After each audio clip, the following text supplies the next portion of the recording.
Office থেকে আসার সময় তোর বড় ভাইয়ের জন্য কাশির ওষুধ নিয়ে আসিস তো, এটা আবার বেড়েছে। জি না না আনবো, তুমি একটু ভাইয়ের দিকে খেয়াল রাখো। ঠিক আছে নাতিন, তুমি চিন্তা করিও না, আমি ভালো মতো খেয়াল রাখবো। তাহলে না না আমি অফিসে গেলাম। না না, ও না না, কোথায় গেলে? এদিকে একটু আসো। কি হয়েছে তোমার? এখানে তো রক্ত কেন? না হয়তো আর আমি বাঁচবো না, আমার ডাক চলে এসেছে, আমাকে যেতে হবে। তুমি এমন কথা বলছো, তোমার কিচ্ছুই হবে না।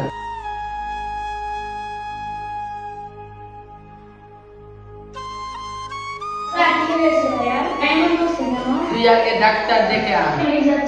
আচ্ছা তাড়াতাড়ি যা। ডাক্তারবাবু তাড়াতাড়ি চলেন, আমার মামাতো ভাইকে মন যেন করতেছে। কিন্তু আমার চেম্বার তো পেশেন্ট আছে। ওরা বসুন, আপনি একটু আমার সাথে চলেন। ঠিক আছে তাই চলো।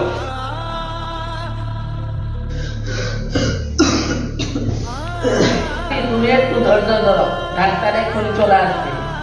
ওই তো ডাক্তার চলে এসেছে। আপনি একটু ধরে উঠুন, ডাক্তার। আচ্ছা ডাক্তার বাবু, আপনি বসুন।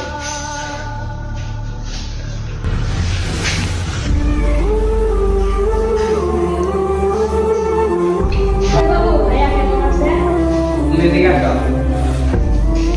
তোমার ভাইকে আর বাঁচানো যাবে না, তোমার টিভি রোগে শেষ করবে, ওনার কিছু ইচ্ছা থাকলে পূরণ করে। আমি আসি। আজকে একটু ফোন করো, আমি দেখতে চাই। সোমা, তোর বন্ধুকে একটু আসতে বলতো। হ্যাঁ আমি বলতেছি। হ্যালো, ইতি কই? বাড়িতে আয়, ভাইয়ের অবস্থা খারাপ। দেখতে পাইছেন তো, তাড়াতাড়ি চলে আয়। ঠিক আছে আমি তাড়াতাড়ি চলে আসতেছি। ভাইয়াকে তুলে বসে। আচ্ছা আচ্ছা। আপনার কিছু হবে না, আপনার তাড়াতাড়ি শিখে যাবে। ভাইয়া এ কি হলো তোমার?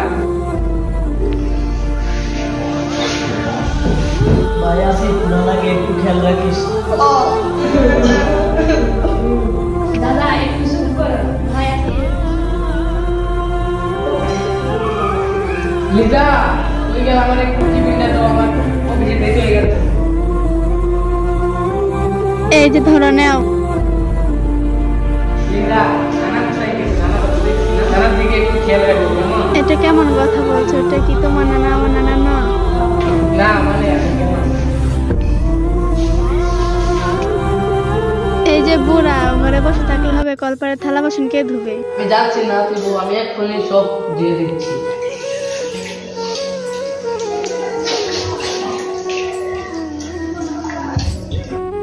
এই যে বুড়ো বাসনগুলো মাজা শেষ হলে কাপড় দিয়ে ভাত খাস। কি বলতে ভাই? দাদার আগর ধরে আপনি ঘরে ঘুমাবে, আপনি উঠে আসেন। না ভাই থাক, আর দাদি বেঁচে থাকতে আমার চোখের জল ফেলতে হয়নি। আর এখন দেখছো আমার এই অবস্থা। এই যে বুড়ো নাকা কানা বাদ দিয়ে বাসনগুলো মেজে, আমার আর রান্না বান্না ভাল লাগে না। তুমি যদি দাদাকে দিয়ে আরেকটা কাজ করাও, তাহলে আমি আসিফকে বলে দিব। আর ভাই আসিফকে কিছু বলা লাগবে না, তাহলে ওদের সংসার ভেঙে যাবে। ঠিক আছে দাদা, আমি কিছু বলবো না, এদিকে চলে আসেন। তুমি কি আমার সংসারে রাগ গলাবার? এই সংসারের একজন, এই দাদা দাদি মা বাবার মতো, বুঝলে ভাবি? তার জন্য আমি সবকিছু করতে পারি। এতই যদি তোমার দরদ, তাহলে তোমার ওই দাদাকে তোমাদের বাড়ি নিয়ে, তাহলে আমাদের খাবার ক্ষতি হবে না। যদি দাদাকে নিয়ে যাই, তাহলে তুমি এই বাড়িতে থাকতে পারবে না। এইবার যদি দেখি দাদাকে দিয়ে কাজ করাতে, তাহলে দাদাকে নিয়ে